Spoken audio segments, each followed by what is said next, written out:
മലയാളത്തിന്റെ news at 7 വാർത്തകളിലേക്ക് ഏവർക്കും സ്വാഗതം. പ്രാദേശിക വാർത്തകൾ ചുരുക്കത്തിൽ. കൂടുതൽ വാർത്തകൾക്കായി നാട്ടുകൾ വിഷൻ ചാനൽ സബ്സ്ക്രൈബ് ചെയ്യൂ. മണ്ണാർക്കാട് നഗരസഭ വാർഷിക പദ്ധതി ഉൾപ്പെടുത്തി 65 ലക്ഷം രൂപ ചെലവഴിച്ച് നഗരത്തിൽ സ്ഥാപിച്ച ക്യാമറകളുടെ ഉദ്ഘാടനം മണ്ണാർക്കാട് MLA അഡ്വക്കേറ്റ് ഷംസുദ്ദീൻ നിർവഹിച്ചു. നഗരസഭാ ചെയർമാൻ സി മുഹമ്മദ് ബഷീർ അധ്യക്ഷത വഹിച്ചു. വാർത്ത വിശദമായി. മണ്ണാർക്കാട് നഗരത്തിൽ നെല്ലിപ്പുഴ മുതൽ കുന്തിപ്പുഴ വരെ 4 ANPR ക്യാമറകൾ ഉൾപ്പെടെ 46ഓളം ക്യാമറകളാണ് സ്ഥാപിച്ചിട്ടുള്ളത്. നഗരസുരക്ഷയ്ക്ക് മുൻതൂക്കം നൽകിക്കൊണ്ടാണ് നഗരസഭ ഇങ്ങനെയൊരു പദ്ധതി നടപ്പാക്കിയിരിക്കുന്നത്. ഓരോ പോക്കറ്റ് റോഡുകളിൽ നിന്നും മണ്ണാർക്കാട് നഗരത്തിലേക്ക് പ്രവേശിക്കുന്നതും തിരിച്ചു പോകുന്നതും ഉൾപ്പെടെ റെക്കോർഡ് ചെയ്യപ്പെടും. ദൃശ്യങ്ങൾ തത്സമയം മണ്ണാർക്കാട് നഗരസഭയിലും പോലീസ് സ്റ്റേഷനിലും ലഭിക്കും. ടെക്നോളജിയുടെ കാവലിലേക്ക് മണ്ണാർക്കാട് നഗരസഭയെ കൊണ്ടുവരികയും ദീർഘവീക്ഷണത്തോടെയുള്ള നഗരസഭാ ചെയർമാൻ്റെ നേതൃത്വത്തിലുള്ള നഗരസഭയുടെ പ്രവർത്തനങ്ങൾക്ക് പ്രത്യേക അഭിനന്ദനങ്ങളും MLA നൽകി. ചടങ്ങിൽ പാലക്കാട് ASP ഹരിദാസ് മുഖ്യാതിഥിയായി. ജില്ലാ പഞ്ചായത്ത് അംഗം ഗഫൂർ കൊൽക്കളത്തിൽ, നഗരസഭാ സ്ഥിരം സമിതി അധ്യക്ഷന്മാരായ ബാലകൃഷ്ണൻ, മാസിദ സത്താർ, ഷഫീഖ് റഹ്മാൻ, നഗരസഭാ കൗൺസിലർമാർ, വിവിധ രാഷ്ട്രീയ പാർട്ടി പ്രതിനിധികൾ തുടങ്ങിയവർ പങ്കെടുത്തു. നഗരസഭ വൈസ് ചെയർപേഴ്സൺ പ്രസീത സ്വാഗതവും സെക്രട്ടറി സതീഷ് കുമാർ നന്ദിയും പറഞ്ഞു. മണ്ണാർക്കാട് നഗരസഭയെ സംബന്ധിച്ചിടത്തോളം ഇത് ആത്മാഭിമാനത്തിന്റെ മുഹൂർത്തമാണ്. നമ്മൾ അതിവേഗം വളർന്നുകൊണ്ടിരിക്കുന്ന ഒരു പട്ടണമാണ് മണ്ണാർക്കാട് നഗരം എന്ന് പറയുന്നത്. പഴയ മണ്ണാർക്കാട് നഗരത്തിന്റെ പ്രയാസങ്ങൾ വിസ്മൃതിയിലേക്ക് പോയിക്കൊണ്ടിരിക്കുകയാണ്. മുമ്പ് മണ്ണാർക്കാട് പട്ടണം എന്ന് പറഞ്ഞാൽ എല്ലാവർക്കും ഒരു അസ്ക്യത അനുഭവപ്പെടുന്ന പട്ടണം. മണ്ണാർക്കാട് കടന്നിട്ട് വേണം പെരിന്തൽമണ്ണയ്ക്ക് പോകാൻ, അല്ലെങ്കിൽ മണ്ണാർക്കാട് കടന്നിട്ട് വേണം പാലക്കാട്ടേക്ക് പോകാൻ എന്ന് വരുമ്പോൾ അവിടുത്തെ ആ ബ്ലോക്ക് കഴിഞ്ഞിട്ട് വേണ്ടേ എന്ന് പറയുന്ന ഒരു സ്ഥിതി ഉണ്ടായിരുന്നു ഏതാനും വർഷങ്ങൾക്ക് മുമ്പ്. എല്ലാം ഓരോ കാലത്തിനനുസൃതമായ മാറ്റവും പുരോഗതിയാണ് ഉണ്ടാവുക. ഓരോ ഭരണകൂടങ്ങളും ജനപ്രതിനിധികളും ഓരോ പുതിയ പുതിയ പരിഷ്കാരങ്ങളും വികസനങ്ങളും പ്രദേശങ്ങളിൽ കൊണ്ടുവരും. അങ്ങനെ നമ്മുടെ യാത്രയിൽ മണ്ണാർക്കാട് ഇന്ന് ഒരു നല്ല വികാസം പ്രാപിച്ച പട്ടണമായി, ആ പഴയ ഞെരുക്കത്തിന്റെ പട്ടണം മാറി നല്ല വിസ്തൃതിയുടെ പട്ടണമായി നമ്മളെല്ലാവരും കൂടി പരിശ്രമിച്ച് രൂപപ്പെടുത്താൻ സാധിച്ചു. അപ്പൊ ഈ പട്ടണം ഇന്ന് പൂർണ്ണമായും ക്യാമറയുടെ നിരീക്ഷണത്തിലാണ്. ശാസ്ത്ര സാങ്കേതിക പുരോഗതികളെ നാട്ടിൽ ഉപയോഗപ്പെടുത്തുക എന്ന് പറയുന്നത് ഈ തരത്തിലാണ്. മുമ്പത്തെ പോലെ ഇന്ന് ലോകത്ത് എവിടെയും കുറ്റകൃത്യങ്ങൾ ചെയ്യാൻ കുറ്റവാളികൾക്കോ മറ്റു നിലക്കുള്ള ഗൂഢാലോചനകൾ നടത്താൻ ആളുകൾക്ക് കഴിയാതെ പോകുന്നത് ലോകം ട്രാൻസ്പെറന്റ് ആണ്. മൊബൈൽ ഫോണും ഡിജിറ്റൽ സംവിധാനങ്ങളൊക്കെ വന്നതോടുകൂടി ഒന്നും എവിടെയും ഹൈഡ് ചെയ്ത് മറച്ചു വെക്കാൻ സാധിക്കില്ല. എല്ലാ കള്ളത്തരങ്ങളും പിടിക്കപ്പെടും എന്നുള്ളതാണ്.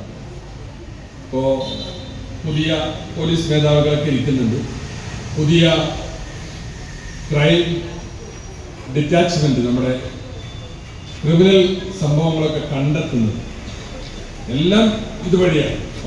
മൊബൈൽ ഫോൺ ടവർ, ഒരു പ്രതി അല്ലെങ്കിൽ ഒരു നാട് വിട്ടുപോകുന്ന ഒരാളെ കണ്ടെത്താൻ അയാളുടെ ടവർ ലൊക്കേഷനിലൂടെ സാധ്യമാകും എന്നുള്ളതാണ്. മൊബൈൽ ഒഴിവാക്കിക്കൊണ്ട് ഒരാൾക്ക് സഞ്ചരിക്കാൻ കഴിയും.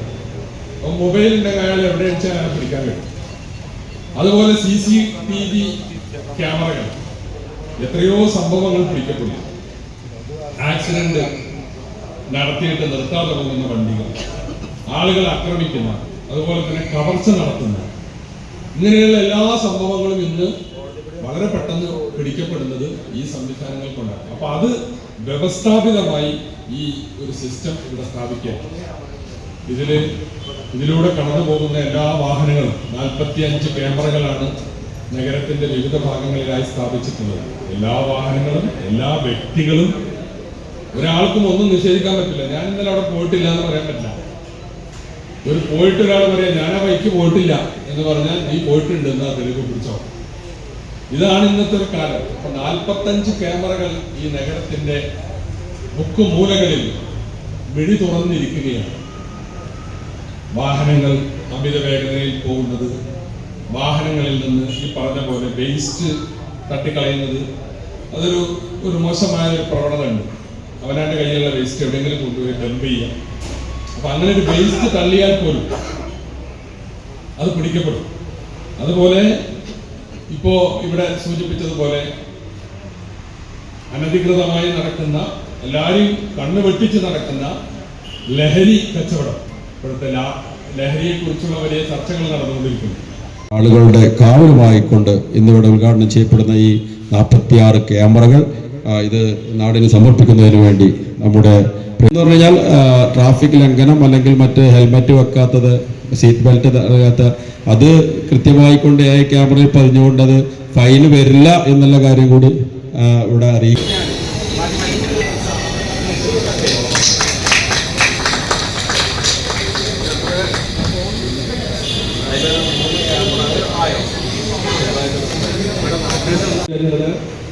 ആരാധന ജില്ലാ പോലീസ് മേധാവി ശ്രീ അജിത് കുമാർ IPS അവരുകളായിരുന്നു. ഇന്ന് നെന്മാറ പേരുടെ ഭാഗമുള്ള സാമ്പിൾ വെടിക്കെട്ട് വൈകിട്ട് നടക്കുകയാണ്. അതുകൊണ്ട് തന്നെ ആ സ്ഥലം സന്ദർശിക്കാൻ അദ്ദേഹം പോയത് കൊണ്ടാണ് അദ്ദേഹത്തിൻ്റെ അസാന്നിധ്യത്തിൽ ഈ പരിപാടിയിൽ പങ്കെടുക്കാൻ ഞാൻ നിലനിൽപ്പെട്ടത്. തീർച്ചയായിട്ടും സന്തോഷമുണ്ട്. വളരെയധികം സന്തോഷത്തോടു കൂടിയാണ് ഈ ചടങ്ങിൽ പങ്കെടുക്കുന്നത്. തീർച്ചയായിട്ടും പോലീസിനെ സംബന്ധിച്ചോളം ജനങ്ങളുടെ ജീവനും ചരിത്രത്തിനും സുരക്ഷ കൊടുക്കുക എന്നുള്ളതാണ് പോലീസിൻ്റെ ആത്മമായുള്ള കർത്തവ്യം. പക്ഷേ പോലീസ് മാത്രം വിചാരിച്ചുകൊണ്ട് ഒരിക്കലും ഇത്തരത്തിലുള്ള കുറ്റകൃത്യം തടയാനോ അല്ലെങ്കിൽ കുറ്റവാളി കണ്ടുകൊടുക്കാൻ കഴിയുകയില്ല. തീർച്ചയായിട്ടും ജനങ്ങളുടെ സഹകരണത്തോടു കൂടി മാത്രമേ ഇത്തരത്തിലുള്ള കുറ്റകൃത്യങ്ങൾ തടയാനും അവരെ കുറ്റവാളികളെ കണ്ടെത്തി നിയമത്തിന് വഴി കൊണ്ടുവരാൻ കഴിയുള്ളൂ. ആരാധനായിട്ടുള്ള നമ്മുടെ MLA സാർ പറഞ്ഞ പോലെ തന്നെ തീർച്ചയായിട്ടും മറ്റ് വികസന പദ്ധതികൾക്കും ഉപയോഗിക്കേണ്ട ഏകദേശം 75 ലക്ഷമാണ് ഇത്തരത്തിലുള്ള ഒരു പദ്ധതി കാവൽ എന്നുള്ള ഒരു പ്രൊജക്റ്റിന് വേണ്ടി നീക്കിവെച്ചത്. തീർച്ചയായിട്ടും ഞാൻ ഈ നഗരസഭ വികസന സമിതി അംഗങ്ങളെ എല്ലാവരും തന്നെ ഇതിനെ അഭിനന്ദിക്കുകയാണ്. തീർച്ചയായിട്ടും മറ്റു റിക്വസ്റ്റ് കൂടി, കാരണം പലപ്പോഴും ഒരു പദ്ധതി നടപ്പാക്കിയാണ് പ്രത്യേകിച്ചും CCTV പോലെ, CCTV ഉദ്ദേശിച്ചുകൊണ്ട് CCTV അല്ല, ANPR camera, automatic number plate recognition camera എന്ന് പറയുന്നത്. ഈ ക്യാമറയുടെ ഏറ്റവും പ്രധാന നമ്പർ പ്ലേറ്റ് കറക്റ്റായിട്ട് അത് റെക്കഗ്നൈസ് ചെയ്യാനും അത് നമ്മുടെ കൺട്രോൾ സെന്ററിൽ പോലീസിലേക്ക് കൺട്രോൾ സെന്റർ കഴിച്ചുന്നുണ്ട്, കറക്റ്റായിട്ട് ചെയ്യാൻ പറ്റും. അപ്പോൾ നഗരത്തെ കുറ്റവിമുക്തമാക്കുക. കുറ്റവാളികൾ എപ്പോഴും കുറ്റം ചെയ്യുന്നതാണ്. പലപ്പോഴും എൻ്റെ സുഹൃത്ത് ഒരാഴ്ച മുമ്പ് സുന്ദരൻ സൗദി അറേബ്യയിൽ പോയി വന്നു. ഒരു ഇന്റർപോർട്ട് സഹായത്തോടെ പ്രതിയെ പിടിച്ചു വന്നു. അപ്പോൾ ഞാൻ സംശയം എങ്ങനെയുണ്ട് അവിടെ. അപ്പോൾ അദ്ദേഹം പറയുകയാണ് അവിടുത്തെ സിസ്റ്റം, ട്രാഫിക് സിസ്റ്റം അത്രമാത്രമാണ്. ഒരുത്തൻ പോലും ട്രാഫിക് നിയമങ്ങൾ ലംഘിക്കുന്നത് എന്തുകൊണ്ടാണ്? ഭയമുണ്ടെങ്കിൽ, ശിക്ഷിക്കപ്പെടുമെന്നുള്ള ഭയമുണ്ടെങ്കിൽ തീർച്ചയായിട്ടും കുറ്റകൃത്യങ്ങൾ ചെയ്യുന്നില്ല. നിയമം അനുസരിക്കും. അപ്പോൾ തീർച്ചയായിട്ടും നമ്മളെ ഇത്തരത്തിലുള്ള കുറ്റവാളികളെ പിടിക്കപ്പെടുമെന്നുള്ള അവസ്ഥ വരുമ്പോൾ തീർച്ചയായിട്ടും നമ്മുടെ നഗരസഭ, മണ്ണാർക്കാട് നഗര കുറ്റവിമുക്തമാക്കപ്പെടും. കുറ്റവാളികൾ അവർ കുറ്റം ചെയ്യാൻ കഴിയാതെ വരും. ഇനി അഥവാ ഉണ്ടെങ്കിൽ തന്നെ അവരെ നമ്മൾ കറക്റ്റായിട്ട് ലൊക്കേറ്റ് ചെയ്യാനും നമ്മുടെ ഈ സാങ്കേതിക ഡിജിറ്റൽ സാങ്കേതിക ഉപയോഗിച്ചുകൊണ്ട് അവരെ പിന്തുടർന്ന് പിടിച്ച് നിയമത്തിന് മുന്നിൽ കൊണ്ടുവരാൻ കഴിയും. ഞാനൊരു ചെറിയ സംഭവം, ഞാൻ ഷൊർണൂർ DSP കുറച്ച് തൊട്ട് മുമ്പ് നമ്മളെ പട്ടാമ്പി ചോറക്കോട് വെച്ചിട്ട് കഴിഞ്ഞ ജൂലൈ മാസത്തിൽ പട്ടാമ്പിയിലേക്ക് തമിഴ്നാട്ടിൽ നിന്ന് ഒരാൾ ഈ സ്വർണം വാങ്ങിച്ചു കൊണ്ടുപോകും. സേട്ടുമരുന്ന് സ്വർണം വാങ്ങിക്കാനല്ല, വർഷങ്ങളായിട്ട് ചെയ്യുന്ന ആളാണ്. അയാൾ ഒരു കാലത്ത് ഒരു കഴിഞ്ഞ ജൂൺ മാസത്തിൽ വരുമ്പോൾ 45 ലക്ഷം പൈസ കയ്യിലുണ്ട്. അപ്പോൾ ആളുടെ സേട്ടുകൾ പറഞ്ഞുറപ്പിച്ചാണ് വരുന്നത്. പട്ടാമ്പിൽ സേട്ട് വരുന്ന സമയത്ത് ചോറക്കോട് വെച്ചിട്ട് അയാൾ ബൈക്കിൽ കൂടി വരുന്നുണ്ട്. ഒരു സമയത്ത് 2 വണ്ടികൾ ബ്ലോക്ക് ചെയ്തിട്ട് അയാളെ അടിച്ച് പരിക്കേൽപ്പിച്ചിട്ട് ഈ പൈസ കവർന്നു പോവുകയാണ്.